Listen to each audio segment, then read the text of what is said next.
Sili! Sili po kayo dyan! Bili na po kayo ng sili! Bagong bitas lang po ito! Tamang-tama po sa inyong mga lulutuin! Pwede rin pong sausawan! Lagyan niyo po ng toyo at kalamansi! Napakasarap po! Bili na po kayo ng siling labuyo! Lapit lang po kayo mga suki! Yan! Ganyan nga ang pag-aalok ng sili, apo. Nang makuha mo ang atensyon nila. Lolo naman hindi naman po sila bumibili sa atin ng sili. Hindi nga po nila pinapansin yung sigaw ko. Masakit na nga po itong lalamunan ko. Kakaalok sa kanila. Isa pa, napapansin ko po na parang umiiwas po sila sa atin. Dati naman po kapag nakikita po nila tayo, nag-uunahan sila sa pagbili sa atin ng sili. Apo, pabayaan mo na sila. Baka naman wala lang silang pambili ng sili. Kaya sila lumalayo sa atin. Hala, sige na. Itulak mo na lang ang kariton. At sa palengke na lang tayo pumunta. Doon na lang tayo magbebenta ng mga sili. Pero Lolo Jose, kanina pa po ako nagtutulak ng kariton Magpahinga naman po muna tayo. Pagod na po kasi ako. Jesus Mariosep naman na batang ito. Paano ba naman mauubos itong paninda natin kung palagi na lang tayo magpapahinga? Alam mo naman na nagmamadali tayo, hindi ba? Dahil baka maabutan na naman tayo ni Leo at kunin sa atin itong mga paninda natin. Si Lolo naman isang beses pa lang naman po tayo nagpahinga Tsaka kalahating araw na po tayo naglalakad, Lo. Pagod na po talaga ako Hindi po ba kayo napapagod sa pagtutulak ng kariton? Aba, syempre naman napapagod din ako. Gusto ko rin naman na magpahinga tayo. Kaya lang, mas kailangan nating magtinda para meron tayong pambili ng ating pagkain. Tama na ang pagrereklamo mo. Tamad lang ang nagpapahinga, apo. Hindi naman po ako nagrereklamo Talagang pagod na po ako sa pagtutulak ng kariton Isa pa, tingnan niyo naman po. Walang bawas ang tinda natin. Simula po nung ipagbawal ni Mayor Aragon ang pagtitinda ng sili, natakot na po ang mga tao na bumili sa atin. Pero Lolo, bakit po kaya ipinagbabawal ni Mayor Aragon ang pagtitinda ng sili? Abay malay ko. Palibasa, takot sa kanya ang mga tao. Kaya ginagawa niyang biro ang hanap buhay ng mga katulad nating naghihirap. At saka, huwag mo na nga munang isipin yun, apo. Ang mahalaga ay kupika tayo ngayong araw na ito. Kaya sige na, umalis na tayo rito. Pumunta tayo ng palengke. Baka sakaling doon maibenta na itong mga sili natin. Pero Lolo Jose, kahit sa palengke pa po tayo pumunta, wala pa rin pong bibili sa atin ng mga sili. Kaya magpapagod lang po tayo. Umuwi na lamang po tayo sa bahay. Hay nako. Kung uuwi tayo, apo, paano na itong mga tinda nating sili? Masisira ito at mahihirapan na tayong ibenta ang mga ito. Alam mo naman na dito lang tayo umaasa ng ikabubuhay natin. Kahit na po. Paano po kung mahuli tayo ni Mayor Aragon? Apo, walang masama sa ginagawa natin. Kaya naman bakit tayo matatakot sa kanya? Hindi ba't galit ka sa mga duwag? Bakit ka natatakot ngayon? Hindi ka na ba matapang? Aba, matapang po ako, Lolo Jose, no? Nagmana po kaya ako sa inyo. Ang inaalala ko lang naman po ay ang kalagayan po ninyo. Baka po kasi malaman ni Mayor na nagtitinda rin tayo ng sili. Baka masaktan po nila kayo. Hindi po ba't mainit ang dugo sa inyo ni Mayor Aragon? Dahil hanggang ngayon, ayaw niyo po na ibenta sa kanila ang lupa niyo? Ay nako, pambihira ka naman talagang bata ka, oo. Bakit mo naman pinoproblema ang mga bagay na yun? Abay, problema yun ng matatanda. Huwag mo nang alalahanin yun. Dahil kahit na anong gawin na pagpapahirap sa akin ni Aragon, ay hindi niya makukuha ang mga lupain ko. Aba, minana ko pa yun sa mga magulang ko. Pero, paano po, Lolo? Kung patayin ka po nila, tayo, kagaya ng ginagawa niya na panggigipit sa iba. Wala nang pero-pero. Hindi natin kailangan pag-usapan ng tungkol dyan. Hala, sige na. Magtulak ka na nga ng kariton at mag-alok ka pa ng sili sa kanila. At kapag nakaubos na tayo ng maaga, ay uuwi rin tayo kagad sa bahay at ipagluluto kita ng paborito mong pansit bato. Hala, talaga po, Lolo Jose? Hindi po ba kayo nagbibiro? Mukha ba ako nagbibiro, Buboy? Basta't sumigaw ka pa ng malakas na malakas para marinig nila ang inaalok mong sili. Wala nang nagawa ang may 10 taong gulang na batang si Buboy, kundi ang sumunod sa utos ng kanyang lolose. Paulit-ulit siyang sumigaw ng malakas para mag-alok sa mga tao. Magmula nang ipagbawal ni Mayor Aragon ang pagtitinda ng sili, ay mas nahirapan na silang kumita sa isang araw. Hinala ni Lolo Jose, ginagawa lang yon ni Mayor Aragon para gipitin siya at mapilitan siyang ipagbili ang kanyang lupang sinasaka. Subalit nanindigan ang matanda na kahit na anong mangyari ay hindi nito ipagbibili ang lupang minana pa niya sa kanyang mga magulang. Lalo na at nalaman niya na pagtatayuan yun ng malaking gusali para sa isang malaking pasugalan. Batas ni Mayor Aragon ang nasusunod para silang mga preso sa loob ng baryo ng Garoma. Walang sino man sa kanila ang nakakaalis ng buhay sa lugar na yon. Buhay rin ang kapalit sa oras na lumabag sila sa utos nito. Maya-maya pa ay biglang tumigil sa pagsigaw si Buboy nang makita ang pangkat ni Leo. Nakangisi ang mga ito na humarang sa tulak niyang kariton. Aba. Talagang matigas ang ulo niyo, Lolose, ah. Hindi ba't nagbaba na kami ng ordinansa na bawal nang magtinda ng sili sa baryo ito? Hindi ba kayo marunong sumunod sa utos, ha? O baka naman gusto niyo pang ipakaladkad ko kayo sa mga tauhan ko at ipakulong sa presinto? Ganun ba ang gusto niyo? Presinto? Presinto ba kamo? Wala nang presinto sa lugar na ito dahil kayo na ang batas dito, hindi ba? Talagang kami ang batas sa baryong ito, tanda. Kaya dapat matuto kang sumunod sa pinapatupad namin batas. Ngayon, kung makikipagmatigasan ka sa amin, hindi kami magdadalawang isip na ipakulong kayo ng apo mo sa kulungan. Kasama ng mga kagaya mo na matitigas din ang ulo. Bakit, Leo? Hindi pa ba sapat ang mga ipinakulong nyo nung nakaraan na araw na walang ibang kasalanan kundi ang magtinda para sa kanilang pamilya? Aba, mahiya naman kayo. Pulis ka pa naman. Wala sa batas ang nagbabawal sa pagtitinda ng sili. O baka naman, kayo ang dapat na makulong dahil sa mga pinaggagawa ninyo.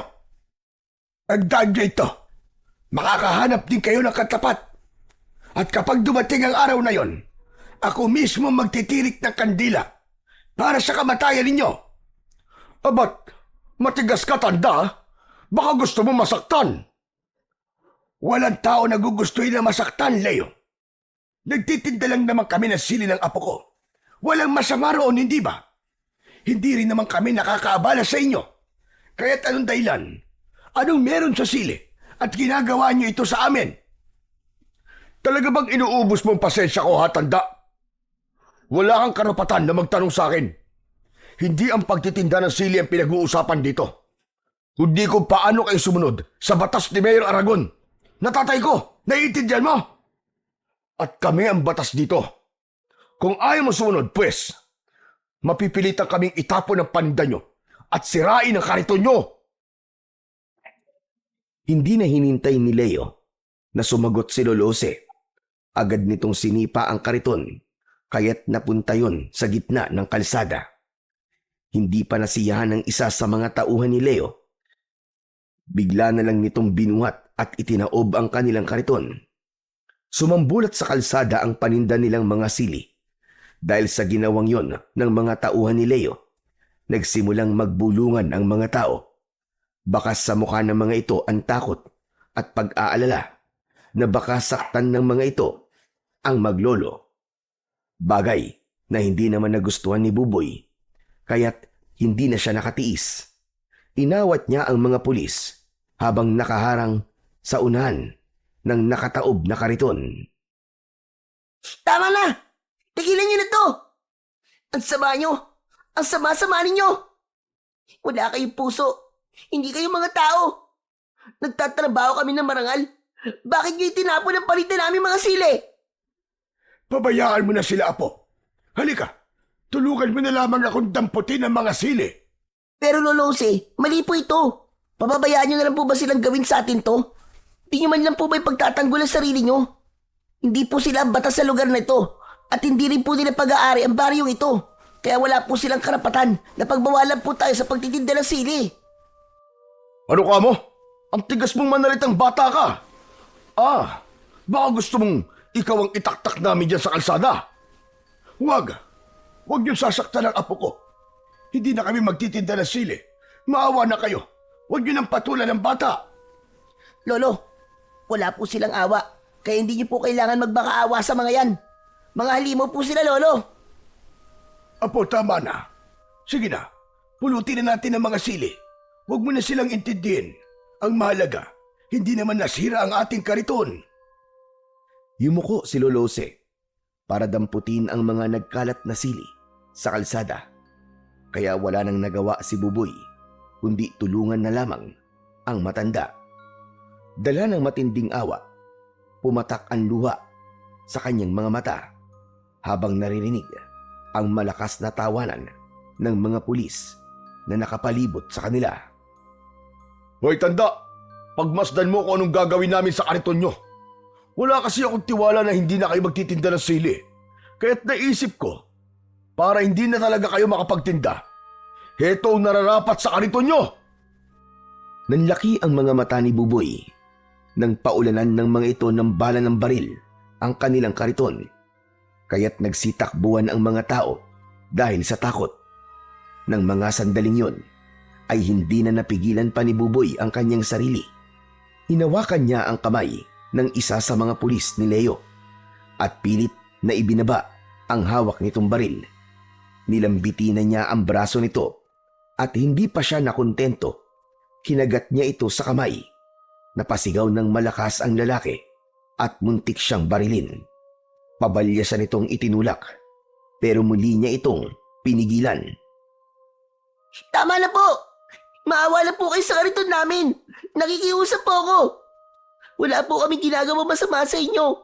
Nagtitinda lang naman po kami ng sili. Ito lang po ang hanap buhay namin kaya parang awa niyo na po. Ibaba niyo na po ang mga baril niyo. Huwag niyo po sirain ang kariton namin. Nakikiusap po ako. Pabayaan mo na sila, Apo. May karma rin ang mga taong yan.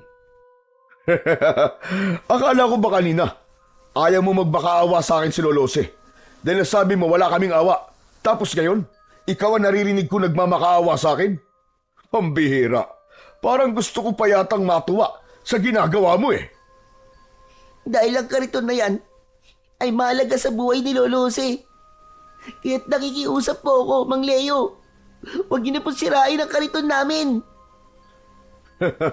Pasensya ka na, bata. Pero wala akong awa eh. Wala akong pakialam sa kariton nyo. Isa pa, huli na para pigilan mo pa kami dahil nawasak na namin ang kariton nyo. Kung sa simula pa lang hindi na kayo nagmatigas, hindi na sana humantong pa sa ganito. Ang lagay eh, kasalanan pa namin ng apo ko ang nangyari sa kariton. Tatandaan ko ang araw na ito. Darating din ang parusa para sa inyo. Dahil sa sinabing yon ni Lolo Jose, mas lalong tumindi ang galit ni Leo. Tumayo ito at inutusan ang mga pulis na ubusin ang bala sa kariton ni Lolo Jose at Buboy. Sinikap ni Buboy na pigilan ang mga ito, ngunit itinulak siya ng lalaking hawak niya sa braso. Nawalan siya ng balanse at tumama ang kanyang ulo sa bato. Naramdaman niya ang pag-iinit ng kanyang ulo at napansin niya ang mapulang likido na umaagos sa kanyang noo. Nang makita yon ni Lolo Jose, ay agad itong lumapit sa kanya. Diyos ko, ang apo ko! Tulungan niyo kami! Ang apo ko! May dugo ang ulo niya! Saklolo! Tulungan niyo kami! Dala ng labis na sakit na nararamdaman ni Buboy, unti-unting nagdilim ang kanyang paningin hanggang sa mawalan siya ng malay. Takot na takot si Lolo Jose nang buhatin si Buboy at dinala sa tabi ng kalsada. Sakto naman ang pagdating ni Kapitan Maro na isa rin namang kaalyado ni Leo.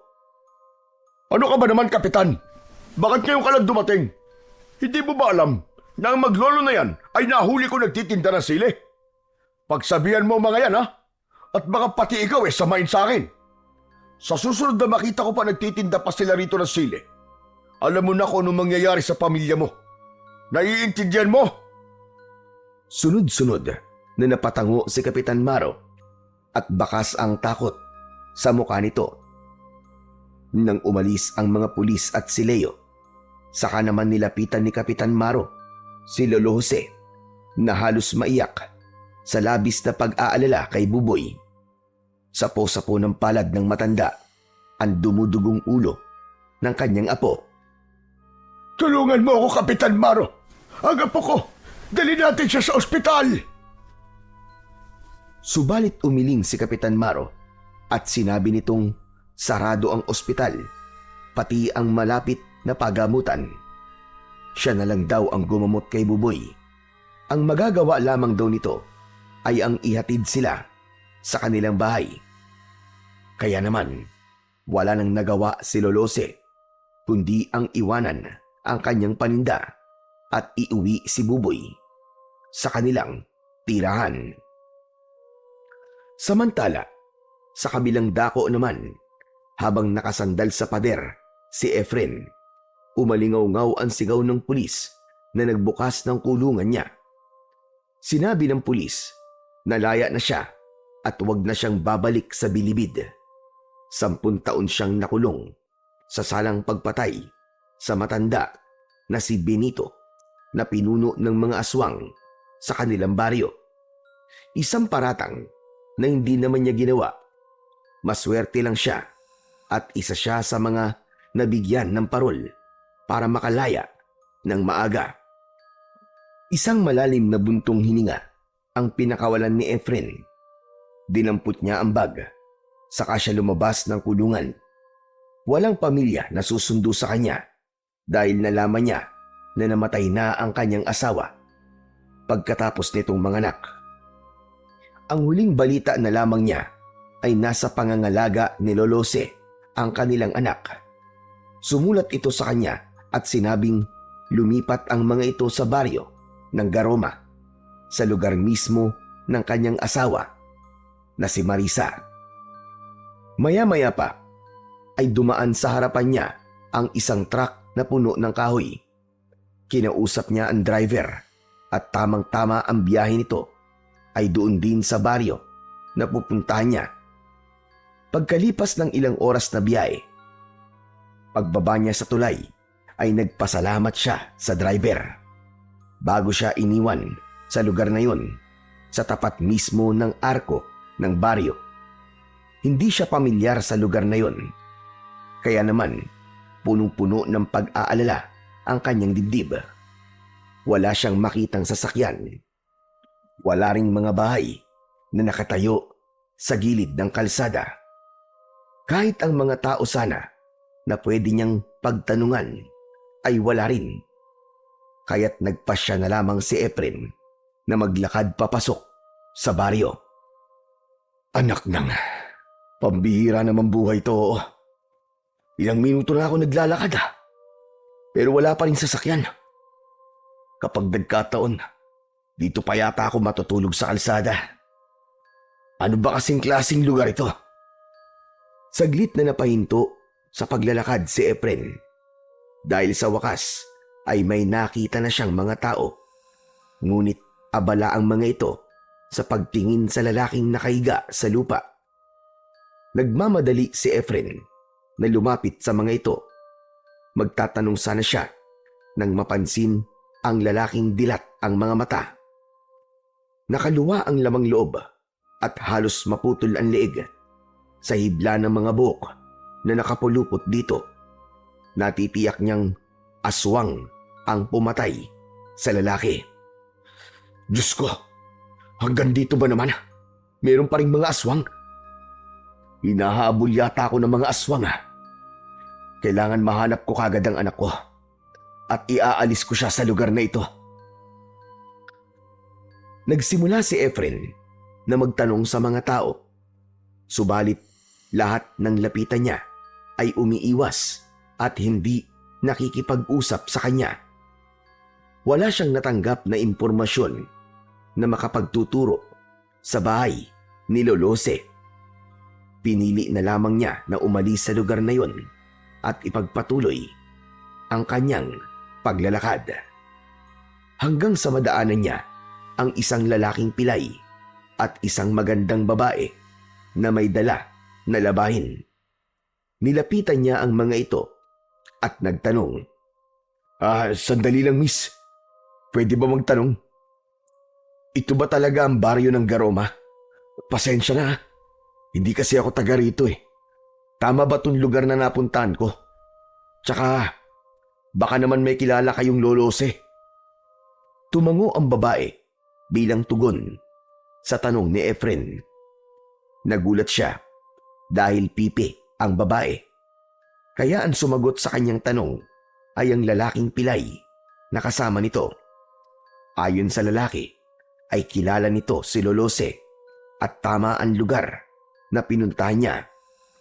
Subalit sinabi rin nito na kung maaari ay bumalik na lang daw siya sa lugar kung saan siya nanggaling dahil hindi na raw ligtas ang baryo para sa mga katulad niya na dayuhan.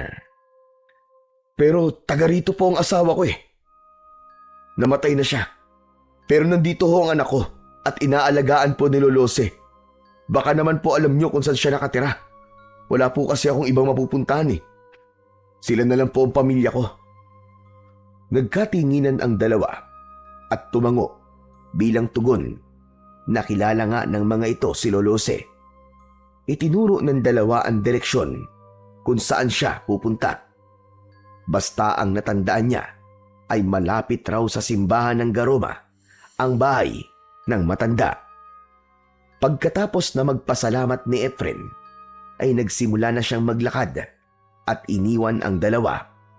Kaya lang, hindi pa man siya nakakalayo sa mga ito, ay narinig na niya ang sigaw ng mga taong nakausap niya kanina. Kasunod ng malakas na tawanan ng mga lalaki at ingay ng tunog ng makina ng sasakyan. Napalingon siya sa gawi ng mga ito at nakita ang isang lalaki na nakaharang sa dalawa. Sandali lang, nene. Nagmamagandang loob lang naman ako sa'yo. Sige na naman. Pumayag ka nang ihatid kita sa bahay niyo. Pero ang gusto ko, ikaw lang ha. Iwan na natin ang pilantod mong ama. Nakita ni Efren ang pag-iling ng babae sa lalaking may mahabang buhok at may 4 na kasamang mga lalaki na nakasakay sa sasakyan na pangpulis. Nagtatawanan pa ang mga ito na parabang gumamit pa ng ipinagbabawal na gamot. Sige na naman, nene. Gusto mo bang mapahiya ako sa mga barkada ko, ha? Gusto mo ba yun? Nasa mukha ko ba ang gagawa ng masama? Mabait ako, nene. Kaya sige na, sumama ka na sa amin. Muling tumanggi ang babae sa inaalok ng lalaki na naririnig niyang tinawag na Leo ng mga kasama nito. Panay ang senyas ng dalaga sa pagtanggi habang ang ama naman nito ay itinutulak ng isa pang lalaki na bumaba mula sa sasakyan. Pero agad naman na umalis ang babae kasama ang ama nito. Dahil napahiya si Leo, pinagtawanan ito ng mga kasama niya at kinantsawan. Kaya hindi na nakatiis ang binata at hinabol nito si Nene. Niyakap kagad nito sa bewang ang dalaga at dinala sa madilim na bahagi ng kakawyan. Ang ama naman ng babae ay agad na pinagsusuntok sa sikmura ng mga kasama ni Leo hanggang sa mawalan ito ng malay. Malakas ang iyak ng dalaga kaya't mabilis na tumakbo si Efren para tulungan si Nene. Nadatnan niya na pinagtutulungan ng mga lalaki na pagsamantalahan ang dalaga na kahit sa kabila ng kapansanan nito ay sinikap pa rin itong manlaban at magpumiglas. Ano ka ba? Huwag ka nang pumalag.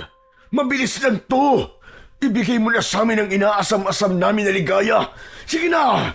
Huwag ka nang manlaban nang hindi ka na masaktan.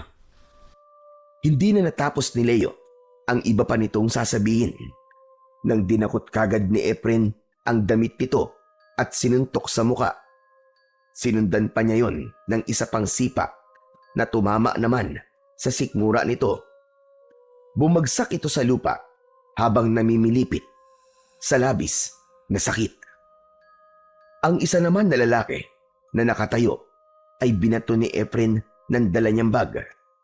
Tumama yun sa muka ng lalaki at bumagsak din ito sa lupa habang ang natitirang dalawang lalaki na sumugod sa kanya ay sinalubong naman niya ng tig-isang suntok sa muka. Bumagsak ang mga ito sa tabi ni Leo.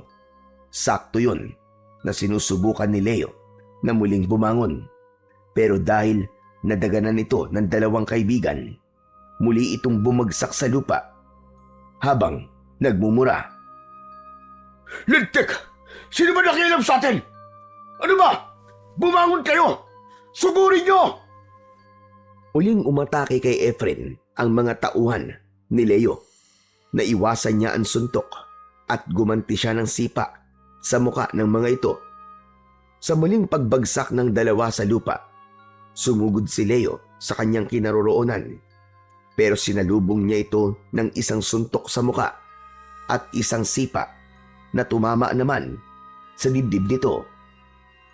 Muli itong bumagsak sa lupa nang makita niya na hindi agad makakabangon ang mga ito. Sa kanya binalingan ang dalaga na umiiyak habang nakahiga sa damuhan. Inalalayan niya itong tumayo at inilayo sa mga lalaki. Sa sobrang galing ni Efren sa pakikipaglaban ay walang nagawa ang pangkat ni Leo. Sinubukan pa ni Leo na bumangon at dumukot ng liyabe sa bulsa. Pero wala itong nagawa sa bilis ng paa ni Efren. Halos pasadsad sa lupa na muling bumagsak si Leo. Tumalsik ang liyabe nito at hindi kagad nakabangon. Huhugot sana ito ng baril pero maagang nasipa ni Efren ang kamay nito. Naagaw niya yon at itinutok sa muka ni Leo. Sige, subukan mo. Isang maling kilos mo lang. Sambulat ang ulo mong hayop ka. Nakita ni Efren na dahan-dahan na rin na bumubunot ng baril ang mga kaibigan nito. Pero agad na nagpaputok ng baril si Efren. Tumama yun sa lupa sa pagitan ng hita ng isang lalaki. Kaya nahinto ang pagtatangka nitong lumaban. Isang pagkakamali nyo lang.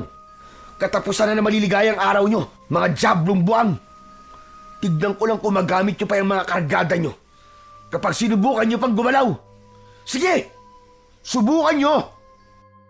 Dahil sa bantang yun ni Efren, bumakas ang takot sa mukha ni Leo na natututukan niya ng baril sa mukha. Anak ng tutsa, oh! Ibaba nyo mga baril nyo! Kung ayaw nyong butasin ko ng bala ang mukha ng lalaking to, sige na, ibaba nyo na! Madali akong mangawit at nervyoso ko. Baka mamaya bigla akong makalabit to. Bricks! Roy! Mga lintik kayo! Ibaba nyo na ang mga baril nyo! Ano ba? Bilisan nyo! Baka mamaya biglang kalabitin ito ang gatilyo eh! Sakalang ibinaba ng mga lalaki ang hawak na baril at inihagis yun sa paanan ni Efren. Dinampot niya ang mga yon at matapang na hinarap ang mga ito.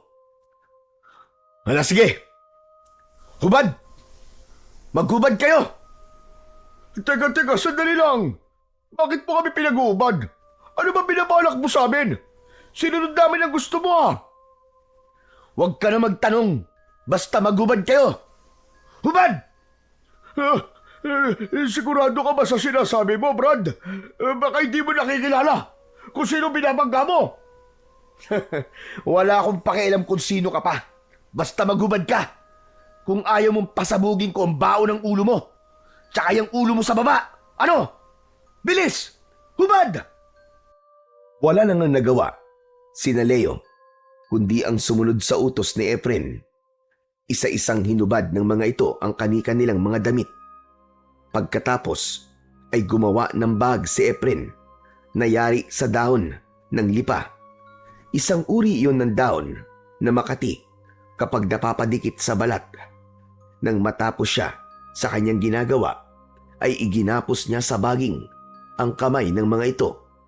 Saka itinali sa sasakyan at dinala sa istasyon ng mga pulis. Nang tumigil sila sa tapat ng presinto, galit na nagbanta si Leo.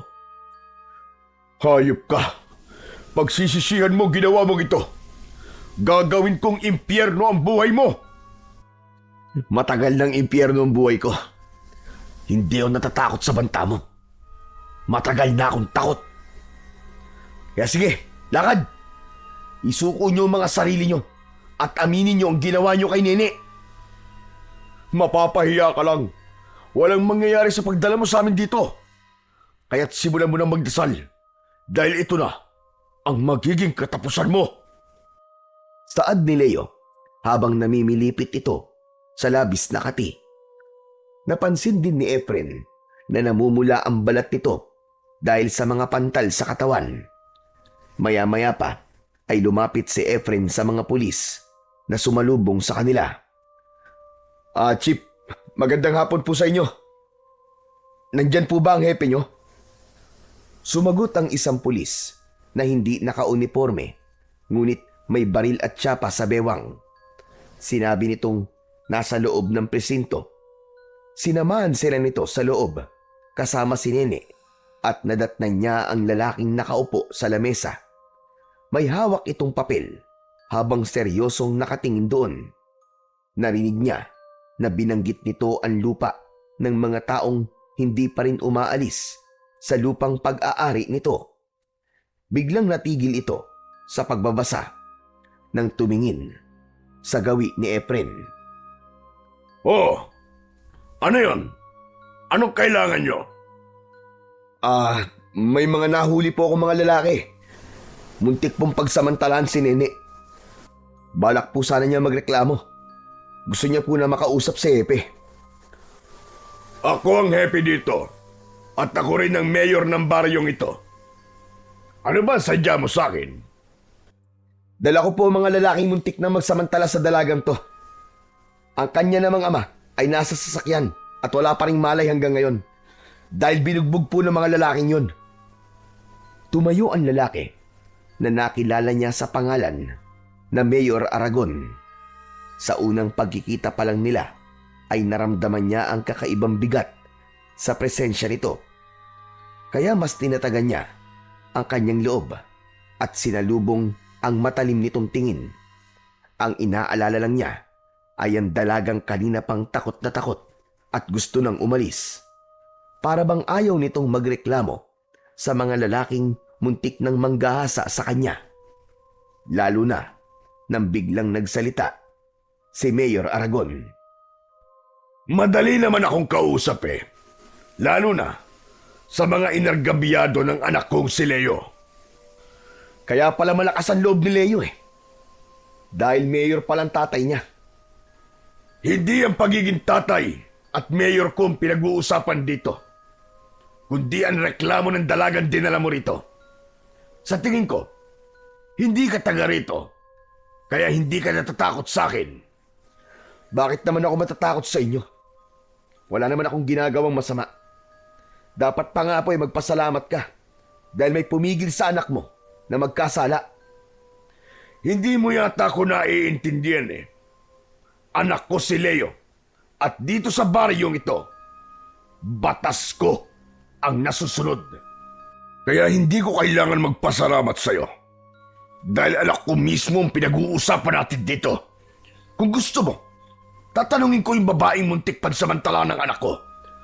Kukunan ko kayo ng statement para legal ang gagawin yung demanda. Ikaw naman, Iya. Ano ba talaga nangyari sa'yo, ha? Mukhang tinatakot nyo naman si Nene eh. Hindi nyo ba alam na pipi siya? At wala siyang kakayang magpaliwanag sa inyo? Wala akong pakialam kung pipi siya o ano ang kapansanan niya. Isang iling at tangulang ang isasagot niya sa mga tanong ko. Kaya Iha, sumagot ka. Tinatanong kita, ano ba talagang gusto mong ireklamo sa anak ko, ha? Dahil sa malakas na boses ni Mayor Aragon, ay napatakbo sa labas ng presinto si Nene. Wala nang nagawa si Efren, kundi ang tumayo at pigilan ito. Ngunit natutukan na siya kagad ng baril ni Mayor Aragon. Hoy lalaki, subukan mo lang nahabulin ang babae na yon at papuputukan ko ng baril ang ulo mo. Ang tangkasa ng paghabol ni Efren sa dalaga ay natigil at napalingon sa gawi ni Mayor Aragon. Lumapit ito sa kanya at sinuntok siya sa muka. Sabay tutok din ng baril sa kanyang noo. Wala naman palang gustong ireklamo ang dalagang yun eh. Pinipilit mo. Alam mo ba kung sino ang gusto mong ipakulong sa akin? Ha? Siya ang kaisa-isa kong anak. Kaya lahat ng mga taong mananakit sa kanya, pinapatay ko. Gusto kong itatak sa isip mo na walang makakatalo sa akin, lalo na sa batas na ipinapatupad ko. Nagkakaintindihan ba tayo? May katapusan din ang pagiging mayor mo. Matapang ka lang dahil nasa posisyon ka at may hawak ang baril. Pero isinusumpa ko na magbabayad kayo sa lahat ng kasamaan ninyo. Huwag kang masyadong matapang dahil nandito ka sa teritoryo ko. Wala kang lugar dito, kaya mabuti pa, umalis ka na sa baryong ito.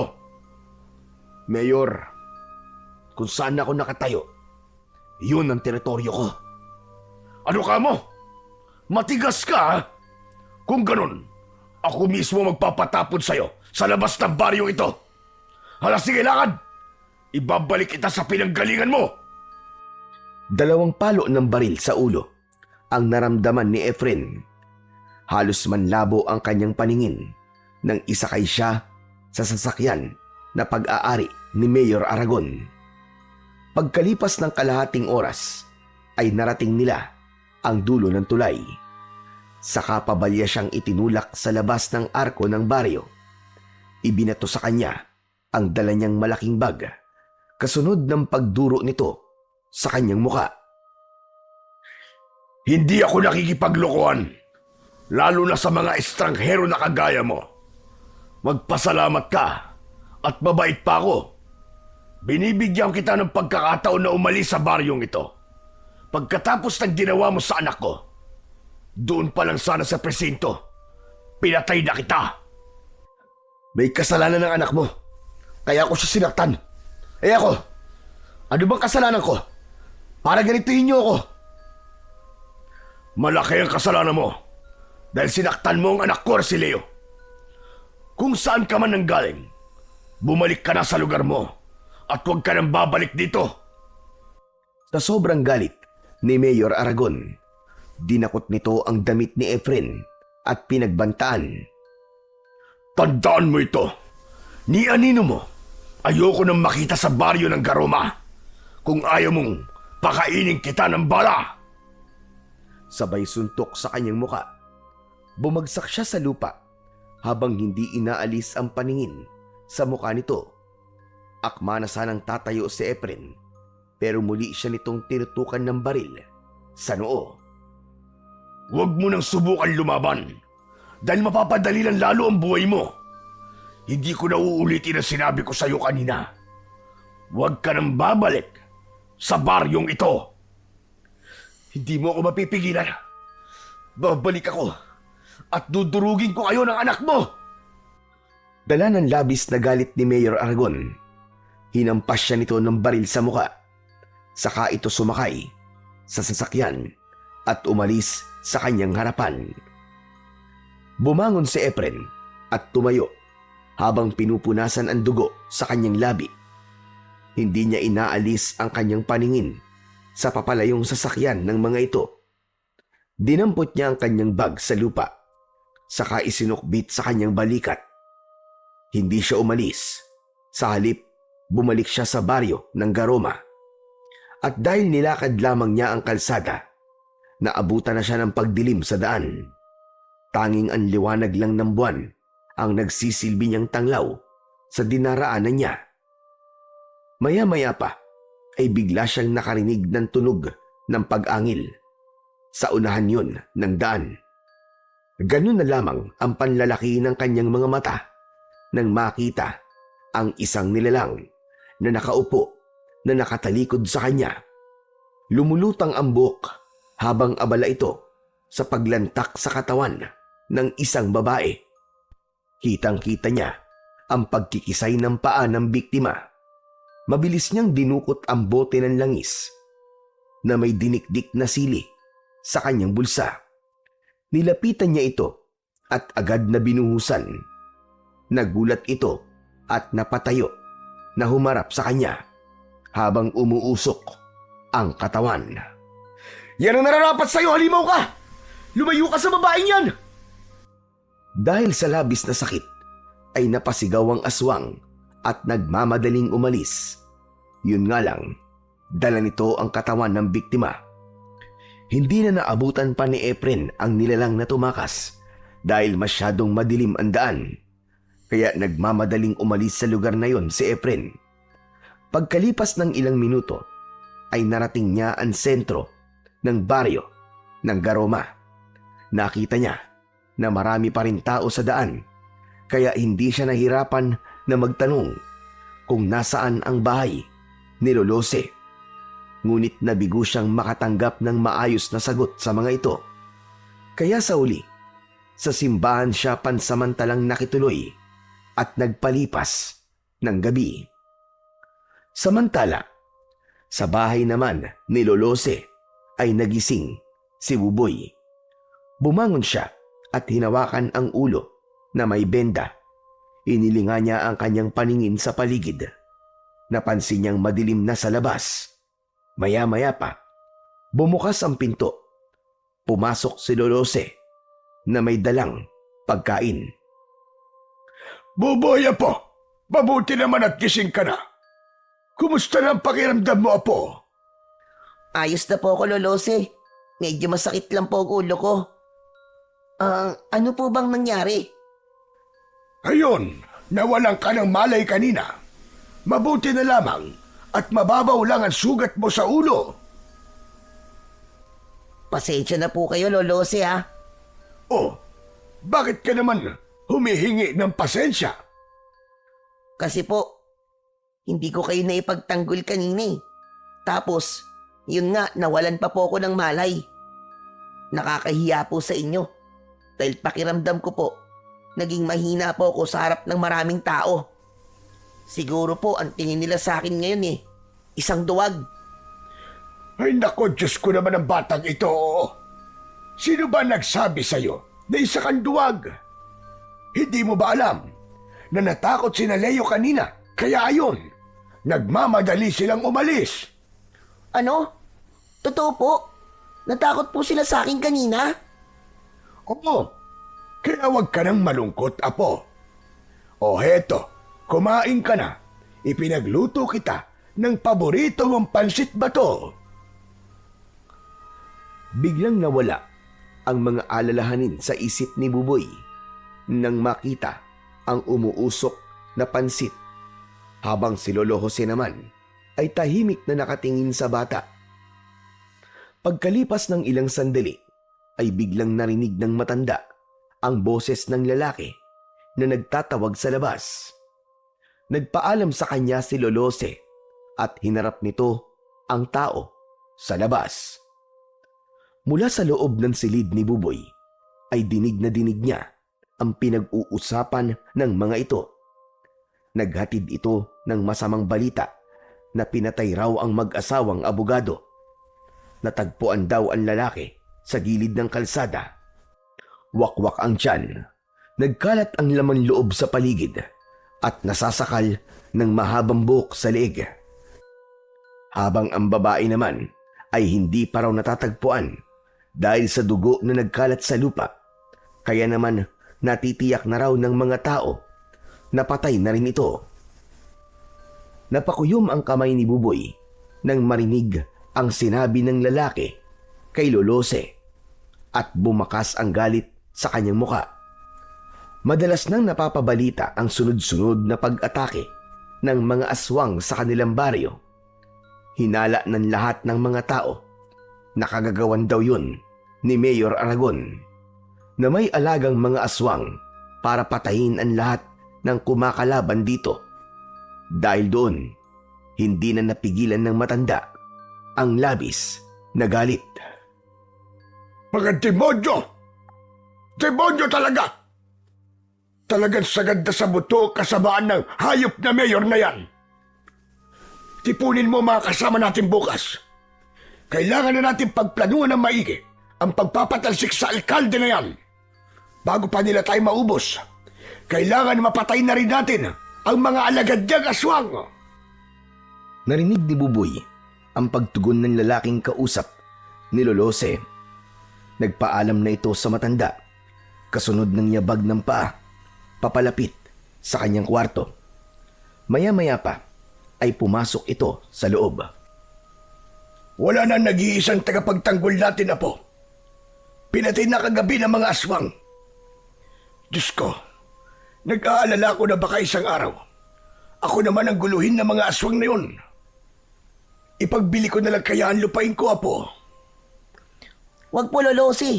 Ito na lang po natitirang alaala nyo sa mga magulang nyo, di po ba? Ipaglaban nyo po ang karapatan nyo. Huwag po kayo matakot sa kanila. Hindi naman ako natatakot sa kanila. Nag-aalala lang ako sa kaligtasan mo. Huwag niyo po akong alalahanin. Naniniwala po ako na walang mangyayaring masama sa akin, Lolo. Kaya po natin to. Ang pagpupulong niyo bukas at hanggat kaya niyo pong lumaban, lumaban po kayo. Isang malalim na buntong hininga ang pinakawalan ni Lolose. Sabay sulyap sa isang tungkod na may talim sa dulo. Nakasabit yun sa dingding, nagawa sa sawali. Matagal nang nakikita ni Buboy ang tungkod na yun sa dingding, katabi ng lumang salakot na gawa sa abaka. Hindi niya alam kung bakit sa tuwing nag-aalala si Lolose ay madalas niya itong nakikitang nakatingin sa sandatang yon. Lolose, sa inyo po ba ang tungkod na may talim po sa dulo? Hindi sa akin ang tungkod na yan, Apo. Pag-aari yan ng isang dating manunugis ng mga aswang na iniligtas ko sa kamatayan. Alam mo bang, mahusay rin siyang magtanim at magtinda ng sili. Magaling din siyang makipag-usap sa mga tao. Sayang lang, at nakulong siya.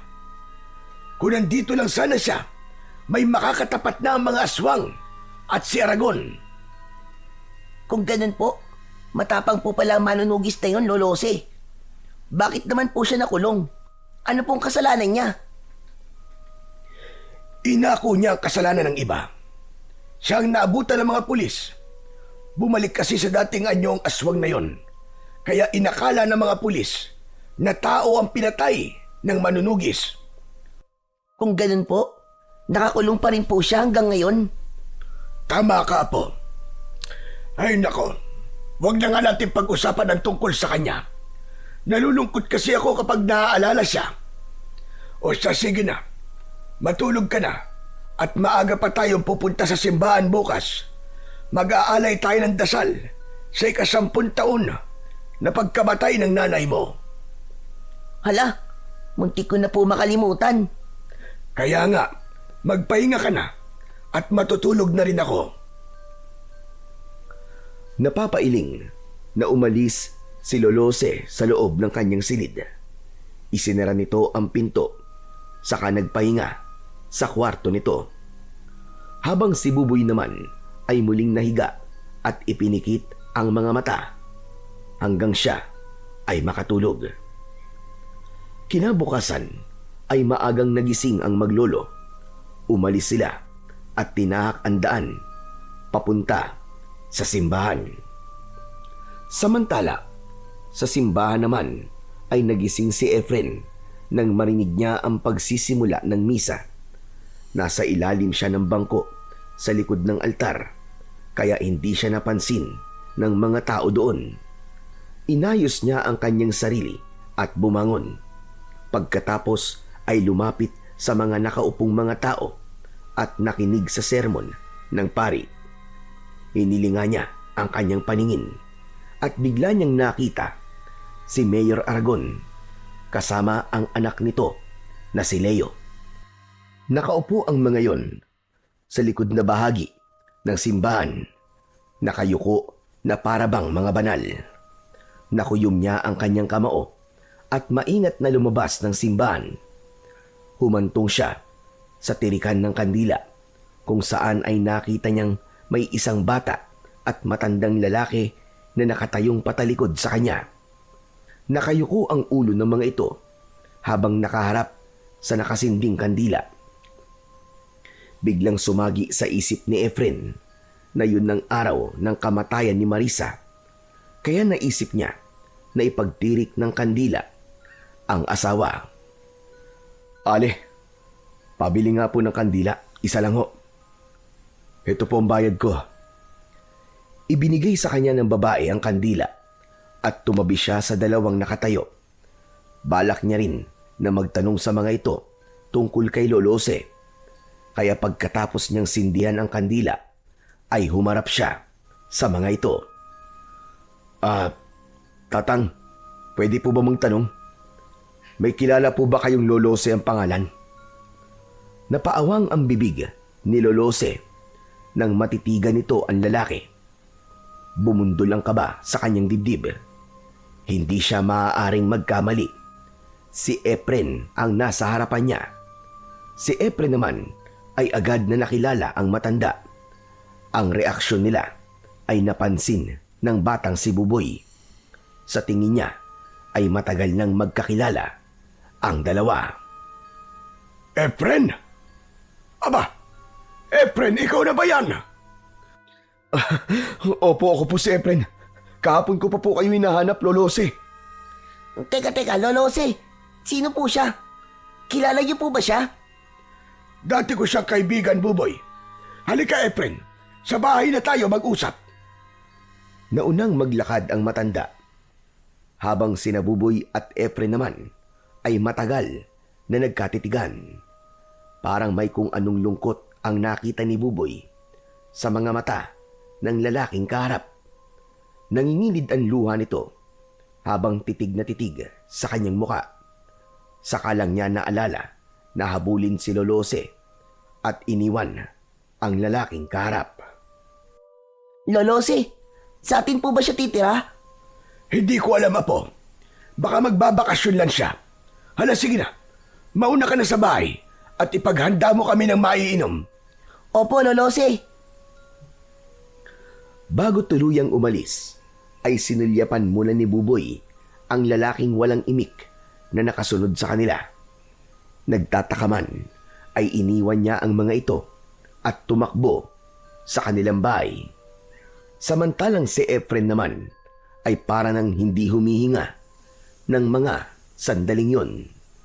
Bigla ang pagdagundong ng kaba sa kanyang dibdib na gustong-gusto niyang mayakap ang anak. Ngunit alam niyang hindi yun magiging madali at baka magtaka ang bata sa gagawin niya. Pagdating nila sa loob ng bakuran ng bahay ng matanda, dumiretso sila sa upuan sa ilalim ng puno. Pambihira! Nagulat ako sa pagdating mo at muntik pa kitang hindi makilala. Hindi ko alam na lumaya ka na pala. Kalalabas ko lang po ng kulungan kahapon. At dito po kagad ako nagpunta. Nandito ka ba para bawiin sa akin si Buboy? Opo. Sana po. Hindi na ako magpapaligoy-ligoy pa. Napamahal na sa akin si Buboy at hindi ko alam kung paano ko ipagtatapat sa kanya ang tungkol sa iyo. Alam ko naman po yun. Pero sa tingin ko po, ay kailangan ko na pong ilayo ang anak ko sa lugar na to. Hindi yun magiging madali, Efren. Walang sino man ang nakakalabas dito ng buhay. Dahil bantay sarado ito ni Mayor Aragon. Lahat ng magtatangkad tumakas sa baryong ito ay ipinapapatay niya. Hindi nila maaaring gawin yun, Lolose. Subalit, yun na ang patakaran dito, Efren. Kaya hindi nagawang umalis ni Marisa sa lugar na ito. Ang asawa ko po. Paano po pala siya namatay? Natagpuan namin siya sa loob ng bahay niya na wala ng buhay. Mabuti na lang at ang mga oras na yon ay dinala ko si Buboy sa albularyo dahil nagkasakit ito. Kaya hindi siya nadamay.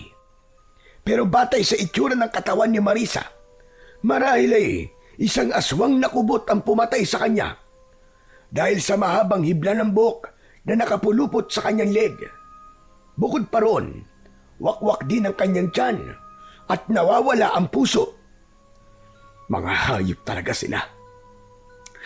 Pagbabayarin ko ang aswang na pumatay kay Marisa. Isinusumpa ko. Efren, marami ng pinatay ang aswang. Kailangan namin ng kagaya mo para mabigyan mo rin ng hustisya ang nangyari sa asawa mo. Nakahanda po akong tumulong, Lolose. Nag-aalala lang po ko para kay Buboy. Baka malaman niya ang nangyari sa kanyang ina. Kaya nga, hanggang ngayon ay hindi ako nagkikwento tungkol kay Marisa. Pero hindi magtatagal, malalaman at malalaman niya rin ang tungkol sa nangyari sa kanyang ina. Mas mabuti po na kung wala muna siyang malalaman tungkol sa nangyari kay Marisa. Hindi niya pa po maiintindihan ng lahat. Masyado pa siyang bata. Habang nag-uusap, sina Lolo Jose at Efren ay nakasilip naman sa bintana si Buboy. Dala ang 2 baso ng kape na iaabot niya sana sa mga ito. Kaya lang ay nakita niyang seryoso ang pinag-uusapan ng dalawa. Hindi kaya siya ang kaibigan ni Lolo Jose? Siya kaya ang nagmamay-ari ng tungkod na may talim sa dulo? Naku, kapag nagkataon, meron na magtatanggol sa amin ni Lolo Jose. Kung ganun, matapang pala siya. Bumakas ang tuwa at pag-asa sa mukha ni Buboy nang maisip niya ang bagay na yon. Maya-maya pa ay ibinalik niya muna ang tasa sa loob ng kanilang kusina at hinayaan niyang mag-usap ang mga ito sa labas. Samantala, hindi naman mapakali si Efren nang marinig ang sinabi ni Lolose. Kung namatay ang asawa ko sa lugar na to, hayaan niyo po ako manatili sa bahay niyo. Paano ang plano mong pagkuha sa anak mo? Saka ko na po iisipin yun. Ang mahalaga sa ngayon, mabigyan ko ng hustisya ang nangyari sa asawa ko. Lolose, ipakilala niyo po ako sa anak ko bilang kaibigan niyo. Mananatili mo ng lihim ang pagkatao ko sa kanya. Sige, ikaw ang bahala. Pero sikapin mo muna na hindi mahalata ng mga kalaban ng totoong pakay mo sa pananatili mo sa baryong ito. Huwag po kayo mag-alala. Hanggat kaya ko, ay hindi ako lilikha ng gulo. Gagawin ko ang lahat para hindi kayo mapahamak. Lalong-lalo na po ang anak ko. Mabuti naman kung ganon. Ano na ang plano mo ngayon, Efren? Magtitinda po ako ng sili. Tutal, yun naman po ang dati kong hanap buhay. Habang ginagawa ko po yun, magmamatsyag ako sa mga tao sa baryo. Pero ipinagbabawal ng mga Aragon ang pagtitinda ng sili dito. Paraan nila yun para gipitin ako sa lupa at mapilitan akong ipagbili ito. Nakita mo ba na may benda ang ulo ni Buboy? Nakuha niya yon habang nagtitinda kami ng sili ng anak mo. Tauhan ni Leo ang may gawa nun sa kanya. Pati anak ko pinatulan nila. Anak ng teteng. Humanda talaga sila. Hindi magtatagal. Malapit ko ng putulin ang mga sungay nila. Dahil sa ginawa nila sa anak ko. Mas lalo ko silang gagalitin. Pero baka mapahamak naman lalo ang apo ko. Magtiwala po kay Lolose. Ako na po ang bahalang gumawa ng paraan.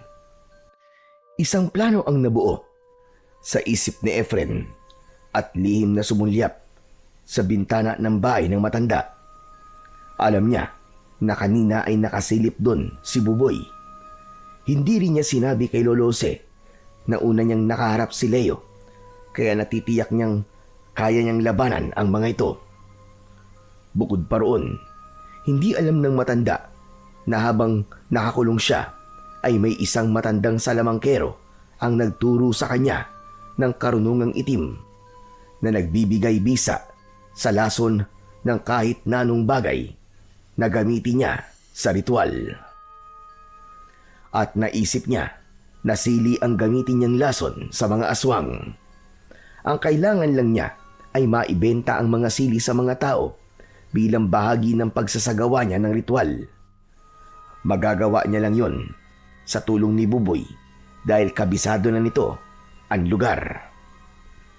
Ang mabuti pa, pumasok na tayo sa loob ng bahay para naman makapagpahinga ka na. Naunang pumasok sa loob ng bahay, si Lolose. Saka sumunod si Efren. Bumungad sa kanya ang loob ng bahay. Nakita niya ang larawan ni Marisa. Muling bumakas ang galit sa mukha ni Efren nang maalala ang kwento ni Lolose tungkol sa nangyari sa kanyang asawa. Samantala, mula naman sa loob ng silid ni Buboy ay dinig na dinig niya ang yabag ng mga paa ng mga ito. Papasok sa loob ng kanyang silid. Nakita niya ang dalawa na nakatayo sa pintuan.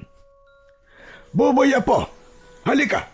Doon ka muna sa kwarto ko matutulog. Dito muna si Efren sa silid mo. Sige na, dalin mo na ang mga gamit mo doon. Ang ibig niyo po sabihin, Lolose, dito na po titira si Kuya Efren? Parang may kutsilyong tumusok sa puso ni Efren nang marinig niya ang sinabi ng kanyang anak na si Buboy. Hindi ako magtatagal dito. May kailangan lang akong gawin. Siya nga pala. Gusto mo bang sumama sa akin sa pagtitinda ng mga sili?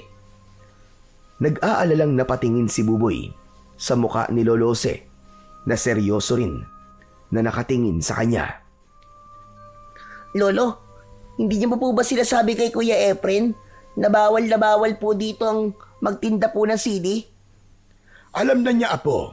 Kaya lang, hilig niya talaga ang paglalako ng sili. Isa pa, gusto niyang malaman ang lahat ng pasikot-sikot sa lugar na ito. Hindi naman ako makakasama sa inyo dahil walang maiiwan dito sa bahay. Isa pa, huwag kang mag-alala. Magaling humanap ng paraan si Efren. Maabilidad siya.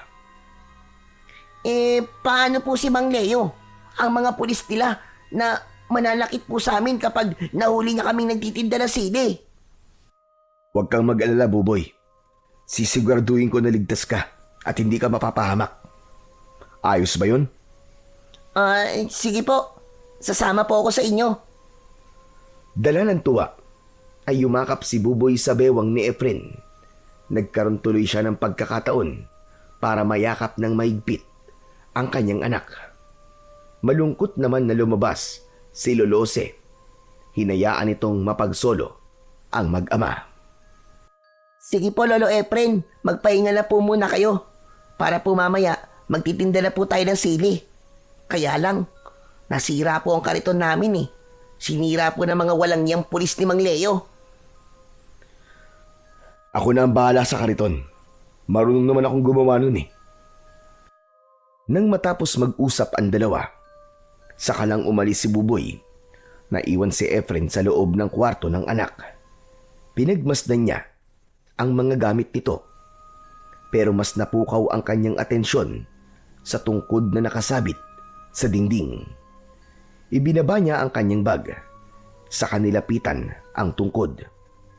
Hinawakan niya yon, kaya hindi niya namalayan na nasa likod na pala niya si Lolose. Iningatan ko mga yan, Efren. Dahil alam ko na balang araw ay muli ang sasayad sa iyong mga kamay.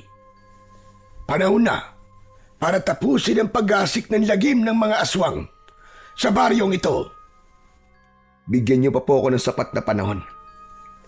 Kailangan ko lang po ng konting oras para sa mga plano ko. Ikaw ang bahala. Kaya kita kinausap ngayon ay dahil gusto kong malaman mo na madaling makuha ang loob ni Buboy.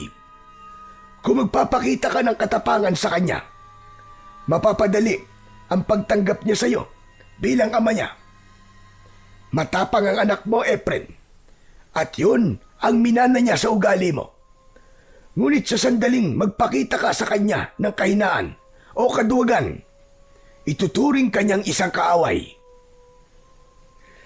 Sinasabi niyo po bang unti-unti kong kunin ang loob niya sa pamamagitan ng pagpapakita ng katapangan sa kanya? Oo, Efren. Para hindi ka mahirapan. Sige na, magpahinga ka na muna. Huwag mo na munang isipin ang kariton. May mahihiraman naman ako. Sige po. Maraming salamat po sa inyo, Lolose. Nang umalis si Lolose, ay nagpahinga muna saglit si Efren sa katre ng kanyang anak habang nananatiling nakatingin sa bubong. Pagkalipas ng isang oras, ay bumangon si Efren. Nagpalit siya ng damit. Nang matapos sa ginagawa, ay lumabas siya ng kwarto. Nakita niyang naghihintay sa kanya si Buboy sa tabi ni Lolose. Nakangiti ito at handa nang magtinda ng mga sili. Kanina ko pa po kayo hinihintay, Kuya Efren. Nanghiram na po kasi si Lolo ng kariton sa kapitbahay namin eh. At nahihanda ko na rin po ang mga paninda natin na sili. Ganun ba? Sige, lumakad na tayo. Mabuti pa nga. At kanina pa akong kinukulit ni Buboy na puntahan ka na sa silid mo. Tama-tama lang ang oras na ito para maglako ng mga sili. Basta't kapag natanaw nyo ang pangkat ni Leo, umiwas na muna kayo para wala ng gulo. Lolo, ngayon pa po ba kami iiwas? Kasama ko na po ang tao magtatanggol sa atin. Oh, panis sila kay Kuya Efren ko. Lagot sila ngayon. Tama na yan, Buboy. Huwag ka masyadong magmalaki sa kanila. Alalahanin mo na armado si Leo. Bago lang dito si Efren, kaya ikaw ang bahalang sumama sa kanya. Huwag na po kayo mag-alala masyado, Lolose. Kaya ko naman pong pangalagaan si Buboy. Oh, narinig niyo po yun, Lolose? Ang astig po, di ba? Ipagmamalaki ko po siya sa mga kaibigan kong nang-aasar sa akin. Tama na nga yan, Apo. Alalahanin mo na hindi taga rito ang Kuya Efren mo. Hindi siya kilala ng mga tao. Baka mapagkamalan pa siyang espiya ni Mayor Aragon. Mas lalo tayong magkakaproblema. Kaya't sige na, umalis na kayo para makabalik din kayo na maaga. Sige po, aalis na po kami, Lolose. Naunang lumabas si Buboy. Saka sumunod si Efren. Nakita nila kagad ang kariton na may kalumaan na at sa loob ay nakalagay ang 3 basket ng sili. Saka magkakasabay nilang itinulak ang kariton. Sa unahan pa lang ng daan ay pinagtitinginan na sila ng mga tao. Nagtataka si Efren kung bakit gano'n na lang ang pag-iwas sa kanila ng mga tao. Pasensya na po kayo, Kuya Efren, ha? Hindi ko pala nasabi sa inyo na takot po ang mga tao na bumili ng sili. Ayaw po kasi nilang lumabag sa batas po ni Mayor Aragon. Hindi maaari. Kailangan mapilitan sila na bumili sa atin ng sili. Kahit 5 tao lang na magbibigay ng barya kapalit ng sili. Bakit po natin sila pipilitin, Kuya Efren? Ano po bang gagawin niyo po sa barya? Sa ako na lang sasagutin ang mga tanong mo, Buboy. Sa ngayon, magtiwala ka lang sa akin. Sige na, maglako na tayo ng sili. Alokin mo silang lahat. Agad naman na sumunod sa utos ni Efren si Buboy. Kaya umalingaw-ngaw ang malakas nitong sigaw. Sili! Sili po kayo dyan! Bili na po kayo ng sili, bagong pitas lang po! Mga suke, bili na po kayo! Paulit-ulit na sumigaw si Buboy, ngunit patuloy rin na lumalayo ang mga tao sa kanila. Habang si Efren naman ay lihim na pinag-aaralan ang kilos ng mga tao. Walang bakas ng pagkahawa ng mga aswang sa mga ito. Maya-maya pa, si Efren naman ang nag-alok ng sili sa mga tao. Ale, bili na po kayo ng sili. Kahit magkano po, ibibigay ko po sa inyo ang lahat ng to. Akma na sanang tatalikod ang Ali kay Efren, pero hinawakan niya ang kamay nito at iniabot ang 1 dakot na sili. Kaya wala nang nagawa ito, kundi ang magbayad. Nakita rin ni Efren ang babaeng pipi na si Nene. Nang magtama ang kanilang paningin, ay nahihiyang nagtago ito sa likod ng ama. Nilapitan niya ang mga ito. Nene, huwag ka na matakot. Hindi naman ako galit sa ginawa mo eh. Naiintindihan ko kung bakit natakot ka. Huwag mo nang isipin ang mga nangyari. At teka, siya nga pala. Nahanap ko na pala si Lolo Jose. Salamat sa inyo ni Mang Pidring ha. Dahil sa sinabing yun ni Efren, bumili ang mga ito ng sili sa kanila. Mabilisan ang kanilang ginawang pagpapalitan. Kaya ang mga nakakitang tao ay mabilis din na lumapit sa kanila at bumili rin ng mga sili. Makakatulong po sa inyo mga sili. Kung totoo pong may aswang na kubot sa lugar na to, malakas na pangontra ang sili sa kanila.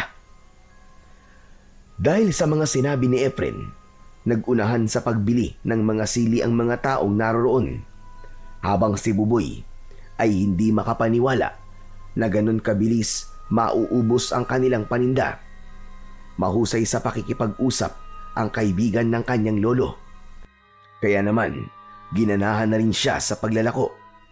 Nang konti na lang ang natitira sa basket, ay hindi nila inaasahan. Nahihintuan sila ng sasakyan ng mga pulis at nagmamadaling bumaba mula roon ang 4 na lalaki kasama si Leo. Sa una ay hindi nito napapansin si Efren at si Buboy kagad ang nilapitan nito. Agad na dinakot ni Leo ang damit ni Buboy. Ang tigas talaga ng pagmumukha mong bata ka no? Hindi ba't sinabi kong hindi ka na magtitinda ng sili sa baryong ito? Hindi ka ba talaga marunong madala, ha? Hoy, bitiwan mo ang bata, pare. Wala siyang laban sa'yo.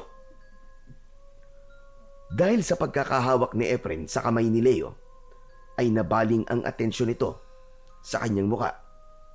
Hindi nito kagad naalala ang muka niya, pero nang lumapit ang isa sa mga kaibigan nito at sinabi na si Efren ang taong bumugbog sa kanila, biglang bumakas ang galit sa muka ni Leo.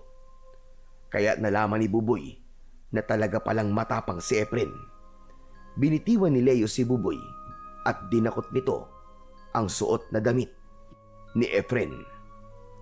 Sandali! Tutukan nyo ng baril ang batang yan.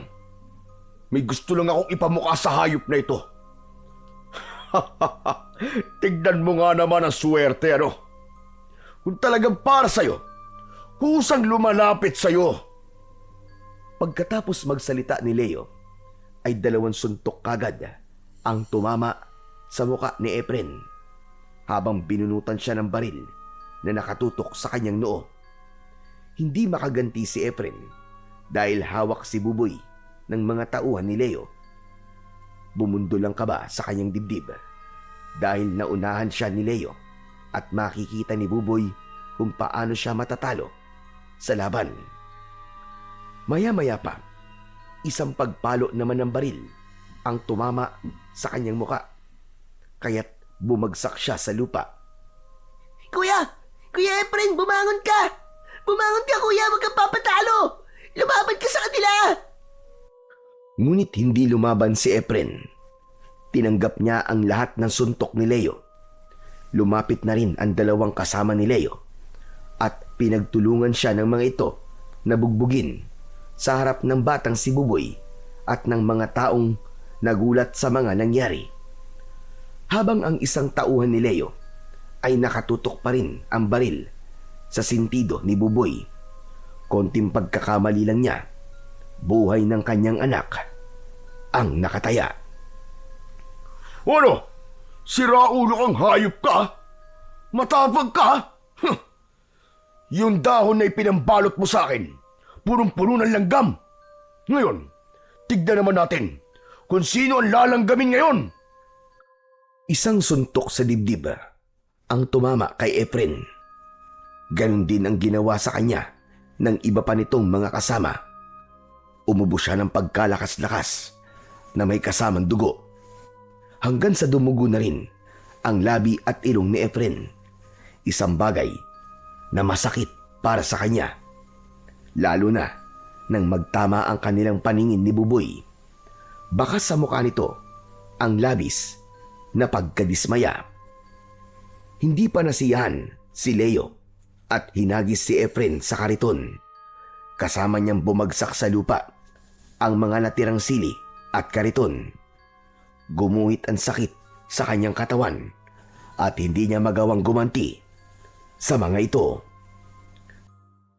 Si Buboy naman, habang pinanonood niya kung paanong bugbugin ng mga tauhan ni Leo si Efren, umagos ang masaganang luha sa kanyang mga mata.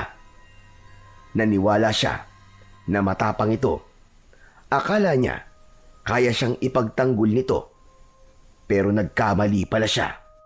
Parang gusto niyang maglaho ng mga sandaling yon. O ano? Tayo! Matapang ka, di ba? Lumaban ka! Ano? Nasaan ngayon ang tapang mong hayop ka? Akala mo, kalilimutan ko ang ginawa mo sa amin, hayop ka? Sige, tayo! Lumaban ka! Ipakita mo ang lakas mo! Laban! Bawat salita na lumalabas sa bibig ni Leo ay sinasabayan yon ng sipa sa tagiliran ni Efren.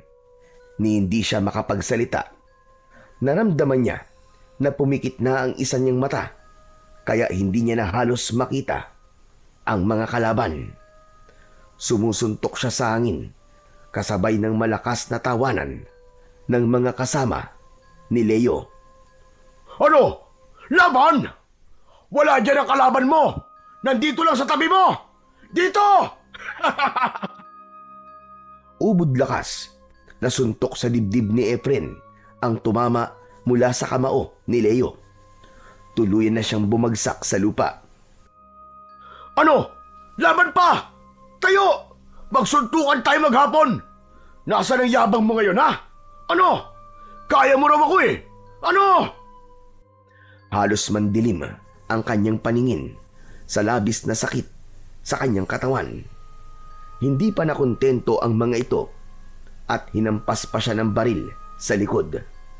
Kaya wala na siyang ibang paraan kundi palihim na usalin ang isang orasyon na magpoprotekta sa kanyang katawan. Kaya nang akma na sanang papaluin siya ng baril sa ulo, biglang nanigas ang kamay ng lalaking papalo sana ng baril sa kanya. May kung anong malakas na puwersang hindi nakikita na pumipigil sa kamay ng lalaki, kaya't bumagsak ito sa lupa. Inakala naman ni Leo na wala nang malay si Efren, kaya't iniwan siya nito na nakahiga sa lupa. Narinig na lamang niya ay ang malakas na pagharurot ng sasakyan ng mga ito papalayo sa kanya.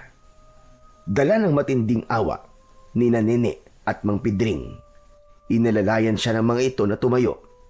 Sa pagkakataong yun, nakita niya si Buboy na ayaw lumapit sa kanya. Buboy! Buboy! Duwag!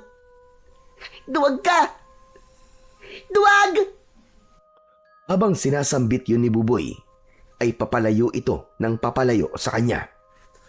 Iniwan siya nito sa gitna ng kalsada. Para bang dinurog ang puso ni Efren nang marinig ang sinabi ng anak na duwag ang tingin sa kanya. Dahil sa labis na sama ng loob ni Buboy, mabilis niyang tinahak ang daan pabalik sa kanilang bahay. Nadatnan niya si Lolose na naglilinis ng kanilang bahay at bakuran. Oh, Apo! Bakit umuwi ka kagad? Nasaan ang Kuya Efren mo? Bakit hindi mo kasama? Tumigil sa pagtakbo si Buboy at umiiyak na hinarap si Lolose. Nagsinungaling po kayo sa akin, Lolose! Nagsinungaling po kayo sa akin! At sabi niyo po matapang si Kuya Efren, pero nagpabugbog lamang siya sa mga tauhan ni Mang Leo. Mahina siya, Lolo! Mahina siya! Isa siyang duwag! Wala siyang kwenta! Niloko niya tayo! Aba, baka naman nagkakamali ka lang, Apo. O di kaya natutukan ka ng baril kaya hindi siya lumaban. Kahit na ano pa po sabihin niyo, Lolo Jose, hindi na po ako maniniwala sa inyo. Dahil ang totoong matapang kapag nasaktan, lumalaban. Pero siya, wala siyang ginawa. Hinayaan niya pong bugbugin siya ng mga taong yun. Nakakahiya siya sa mga tao. Ako pa naman ang kasama niya. Isa siyang duwag! Isa siyang duwag! Tuluyan nang hindi napigilan ni Buboy ang galit at mabilis siya nagkulong sa loob ng kwarto. Ang buong akala niya ay meron ng taong magtatanggol sa kanila, ngunit nagkamali pala siya. Pagkalipas ng ilang minuto ay narinig niya na dumating si Efren. Kausap si Lolose. Lolose, si Buboy po. Nasaan po siya? Hayaan mo na muna si Buboy. Hindi ko alam kung bakit ganun na lang ang galit niya sa'yo. Alam ko ang ginawa sa'yo ni Leo. Pagpasensyaan mo muna ang ginawa sa'yo ng mga hayop na yun. Alam ko kung kailan ang araw nila. Nagawa ko na po ang unang hakbang, Lolose. Pagsisisihan nila ang ginawa nilang pagpapahiya sa akin. Lalo na nasa harapan ni Buboy. Buong araw na nagkulong ang batang si Buboy sa silid ni Lolose. Habang si Efren naman ay nagpunta sa kakahuyan, naghanap siya ng ilog na pwede niyang paglinisan ng katawan. Isinabay niya ang ritual, pagdidikdik ng asin, kasama ng maraming sili. Habang basa ang damit, tadtad ng sugat ang kanyang katawan, ipinagdikit niya ang 2 palad habang nakapikit. Sa harap ng mga dinurog na sili, lumitaw ang kulay pulang usok na si Efren lang ang nakakakita. Umangat yon at bumalot sa kanyang buong katawan, maging sa kanyang palad. Kasunod ng pagkakaroon ng liwanag sa kanyang mga mata, unti-unting naghilom ang kanyang sugat sa katawan. Dinukot niya ang barya sa bulsa na pinagbentahan niya ng sili. Isinama niya yon sa mga dinikdik na sili. Pagkatapos ay nilagyan ng tubig at inilagay sa malinis na bao ng nyog. Ito na ang simula. Ito na ang simula ng kalbaryo niyong lahat. Pagkatapos magsagawa ng ritual, umuwi siya ng bahay ni Lolose. Madilim na at tahimik ang gabi nang pumasok sa loob ng silid si Efren. Kinuha niya ang tungkod na may talim sa dulo, pati ang salakot, at isinuot yun sa kanyang ulo. Ibinabad niya ang talim sa katas ng sili na may asin at barya. Saka inilagay ang katas sa isang bote na may pang-spray. Isinuksok niya yon sa bewang at tahimik na umalis. Samantala, habang nagkakasiyahan sina Leo at ang mga barkada nito, ay pinag-usapan ng mga ito ang nangyaring pambubugbog nila kay Efren. Ano? Nakita niyo ba kung paano kong inilampaso ang hayop na yun? Wala na yun. Panigurado magtatanda na siya, mga pare. Kaya ipagdiwang natin ang tagumpay natin. Sabay-sabay na nagtaas ng baso ang mga ito, saka pinag-umpugan bilang tanda ng pagdiriwang nila. Pagkatapos, pinaglaruan naman ni Leo ang baril. Itinutok yon sa mga kasama habang kumakanta. Mula sa likod naman ng pinto ng bahay ni Leo, nakatayo si Efren. Kumakatok siya sa bahay nito. Pinagbuksan siya ng tauhan nito. Ngunit bago pa ito makalapit sa kanya, itinarak niya kagad ang talim ng tungkod sa tiyan nito. Nasunog ang katawan ng lalaki sa kanyang harapan. Anak ng teteng, mga jablong buang. Sinasabi ko na nga ba't mga aswang kayo eh. Kaya malalakas ang loob niyong pagharian ng baryong to. Pues, bilang na ang mga oras nyo. Humanda kayo ngayon sa akin. Mabilis na pumasok sa loob ng bahay si Efren. Pagkatapos ay inatake ang mga tauhan ni Leo gamit ang kanyang sandata. Walang kaalam-alam ang magkakaibigan na naubos na ni Efren ang mga nagbabantay sa labas. Maya-maya pa ay lumabas ang isang lalaki. Natatandaan niya na ito ang pumalo ng baril sa kanyang likod. Nagkatamaan sila ng paningin. Mula sa kanyang harapan ay biglang nagbago ang anyo nito. Naging isang kubot at ginamit nito ang humahabang buhok para umatake sa kanya. Sinalubong niya yun ng spray sa muka ng dinikdik na sili at asin. Sumabog bigla ang katawan nito at lumipad ang alipato ng naaabo nitong katawan. Babalik ka na ngayon sa impyernong pinanggalingan mo. Iniwan ni Efren ang abo na kumalat sa sahig at mabilis na pinasok ang silid na kinaroroonan ni Leo. Hindi agad nakagalaw ang mga ito. Nakaawang ang bibig na nakatingin sa kanya. Magandang gabi mga kaibigan. Nandito ako para maningil ng pautang.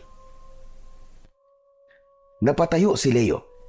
Subalit nahampas na ito ng tungkod ni Efren. Bumagsak ito pabalik sa upuan habang ang dalawa naman itong kasama ay umatake sa kanya. Mabilis na kumilos si Efren. Sinalubong niya ito ng isang malakas na sipa at nang bumagsak ang mga ito sa sahig, ipinainom niya sa mga ito ang dinikdik na sili at asin. Nagkikiksay ang katawan ng mga ito habang bumubula ang bibig. Pagkalipas ng ilang segundo, sumabog ang katawan ng mga ito at nasunog. Anong pinainom mo sa kanila? Sabihin mo! Anong pinainom mo sa kanila? Gusto mo talagang malaman? Sige, sasabihin ko. Lason ang pinainom ko sa kanila. Lason mula sa dinikdik na sili at asin. Pagkasabi nun ni Efren, sinakal niya sa leeg si Leo, pero nagbago rin ang anyo nito. Humaba ang buhok, nagkulay pula ang mga mata. Humaba rin ang pangil sa bibig at kuko nito sa mga daliri. Hindi siya maaaring magkamali. Si Leo ang aswang na binuhusan niya ng langis nang makita niya ito sa daan. Mabilis silang naglaban. Tumalsik si Efren at pasadsad na bumagsak sa sahig. Pero agad din siya nakabawi. Sumugod siya at inatake niya ng saksak ang dibdib nito. Kasabay ng pagbagsak nito sa sahig, sinakyan niya ito sa tiyan at itinaktak niya ang laman ng bote sa bibig nito. Nagkaroon ng kulay pulang usok ang bunganga nito. Nagkikisay ang katawan habang bumubula ang bibig. Tinubuan ito ng bukol sa balat. Pumuputok-putok na parabang kumukulo sa loob hanggang sa tuluyan na itong namatay. Nilapitan niya si Leo. Pinugutan niya ito ng ulo. Binitbit niya ang ulo nito palabas ng bahay, saka inilagay sa maliit na kahon na gawa sa tabla. Tumutulo ang dugo nito mula roon. Yun ang gagamitin niya para malason ang kapwa nito aswang. Dinala niya yon sa bahay ni Lolose para magsagawa ng panibagong ritual. Iniwan niya muna ang pugot na ulo sa ilalim ng hagdanan dahil balak niya munang makita ang anak bago siya muling umalis. Susugod na sana siya sa bahay ni Mayor Aragon. Ngunit isinasabit pa lang niya ang tungkod sa dingding nang marinig niya ang boses ni Buboy sa kanyang likuran. Tay? Napalingon si Efren. Nagpalipat-lipat ang tingin niya kina Lolose at Buboy na nasa loob ng kanyang silid. Naluluhang niyakap siya ni Buboy. Punong-puno ng kasabikan na niyakap din niya ng maigpit ang kanyang anak. Habang nasa ganong sitwasyon sila, ipinaliwanag ng matanda ang nangyari kung paanong nalaman ni Buboy na siya ang ama nito. Nang mawala sa paningin ko ang tungkod na may talim sa dulo, pati na ang salakot mo, tuluyan ang gumaan ng kalooban ko. At sa labis na kaligayahan ko, hindi ko natiis na hindi ipagtapat kay Buboy na ikaw ang tunay niyang ama. Ipinagtapat ko na rin sa kanya ang nangyari sa kanyang ina. Tay, patawarin niyo po sana ako ha. Patawad po. Kung nagalit po ako sa inyo. Hindi anak, wala kang kasalanan. Ako ang nagkulang sa'yo.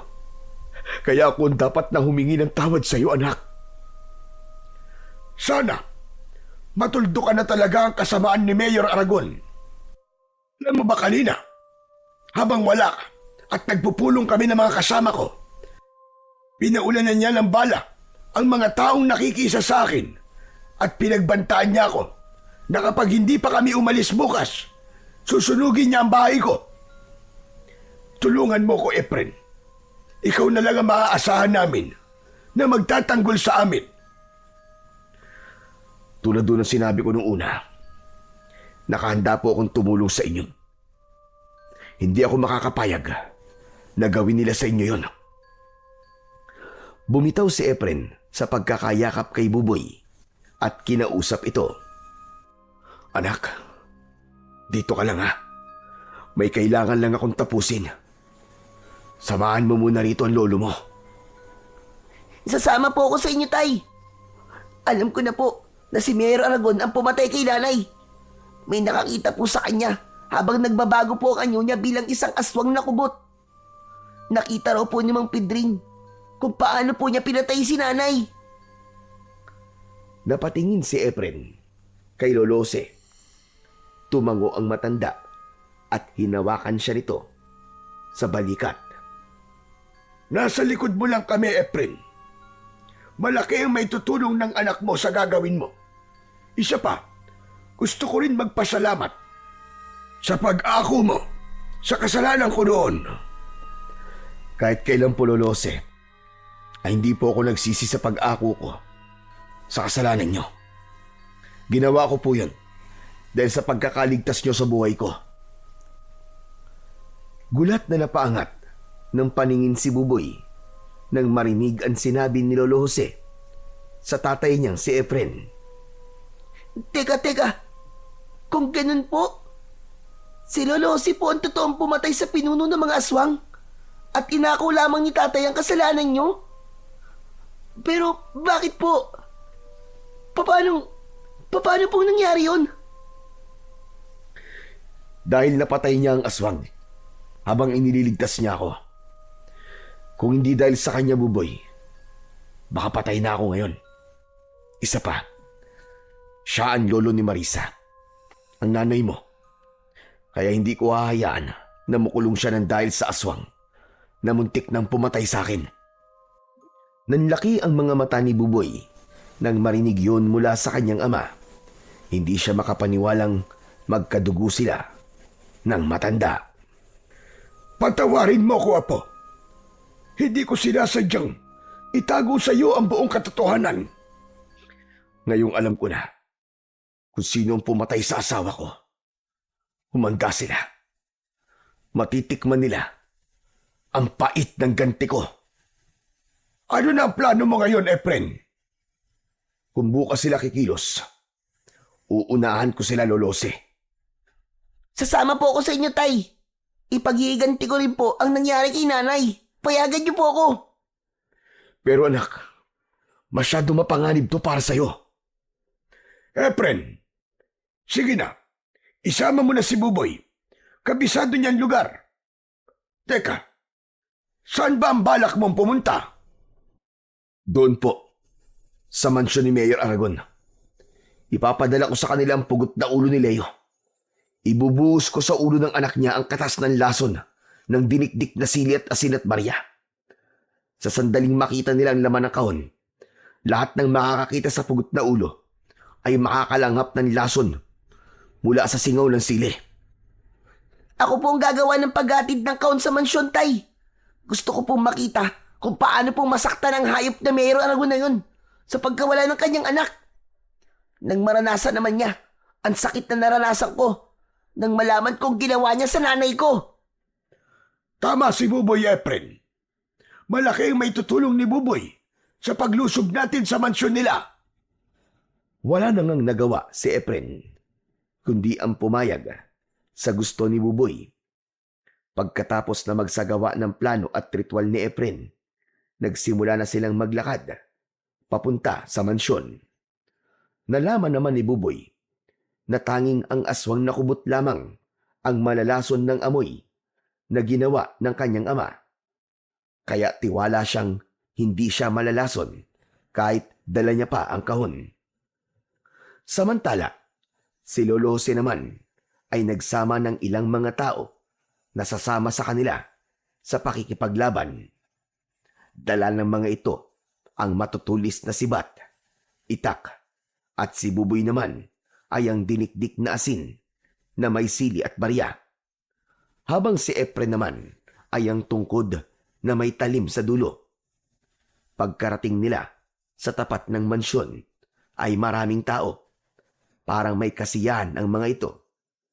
Tahimik na pumasok sa loob ng mansyon si Buboy. Dala ang kahon na nakabalot pa sa papel na pangregalo.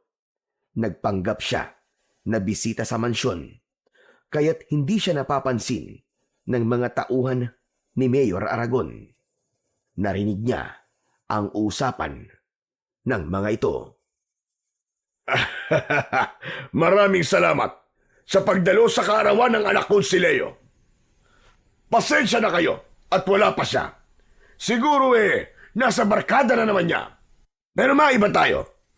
Asahan ninyo na mabibili ko na at maibibigay sa inyo ang lupa ni Lolo Jose.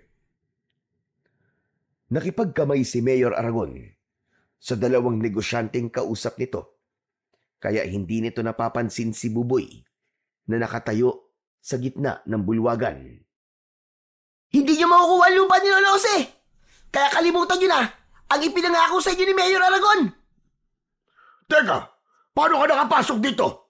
Ilabas ang batang ito! Sandali lang. Mayor Aragon, nagdala kasi ako ng regalo para sa inyo. Isang munting handog na kabayaran sa pagpatay niyo sa nanay ko. Inihagis ni Buboy ang kahon kay Mayor Aragon at nasambot nito ang kahon. Nagtataka na pinaikot-ikot ang bagay na yon at mabilis na binuksan. Pagbukas ay tumambad kagad sa paningin ni Mayor Aragon ang pugot na ulo ng anak. Kasabay ng sigaw nito, nagbago bigla ang anyo ni Mayor Aragon kasama ng lahat ng mga tao sa loob ng bulwagan.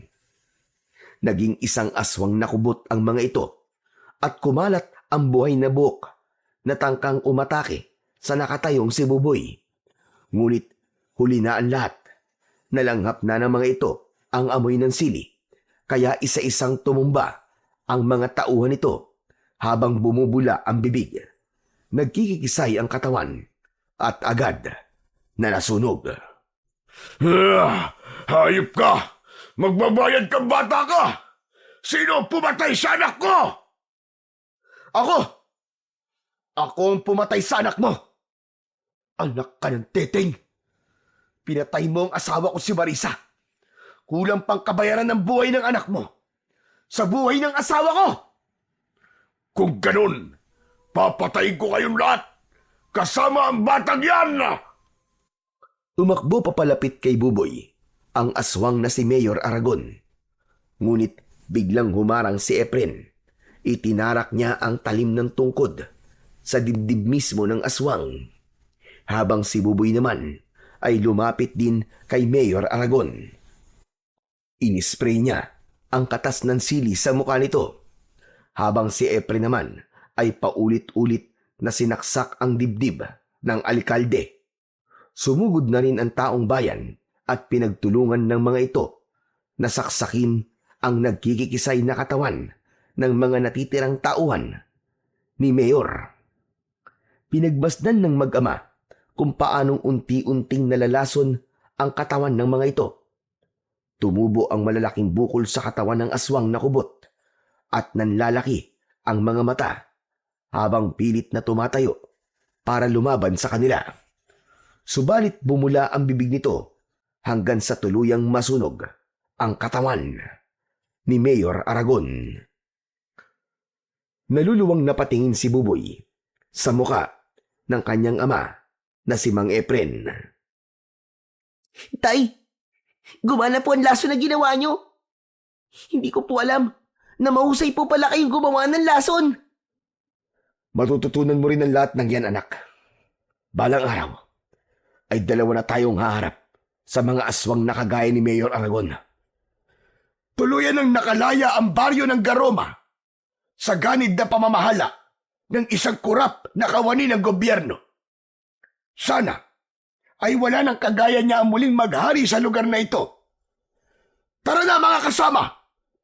Makakahinga na tayo ng maluwag! Wala na si Mayor Aragon!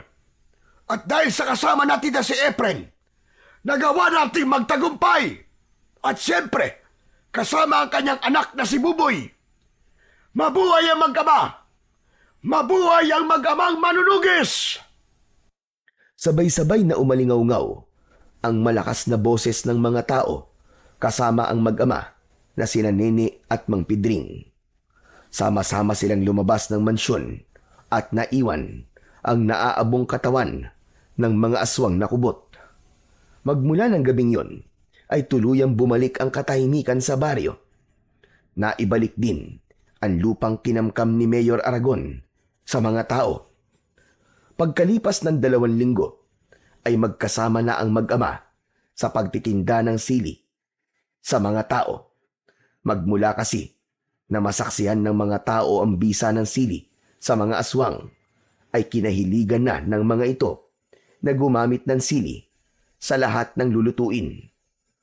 Dumami ang suki ng mag-ama at dahil sa malaking halaga na naiipon ni Buboy sa paglalako ng sili, ipinagpatuloy niya ang kanyang pag-aaral. Si Efren naman ay nanatili bilang isang salamangkero na biyasa sa paggawa ng lason sa pamamagitan ng orasyon at ritual. Natutunan ni Buboy na ang pagiging masama sa kapwa ay palaging may katapat na kabutihan na tatalo sa kanilang kasamaan. Walang permanente sa mundo. Lahat ay mawawala at ang labis na paghahangad sa yaman kailanman ay hindi rin magtatagal. Dahil ang yaman na naipon mo sa lupa ay hindi mo madadala hanggang sa hukay. Pero ang kabutihan na iyong nagawa ay mananatili sa alaala ng lahat, magpakailan paman.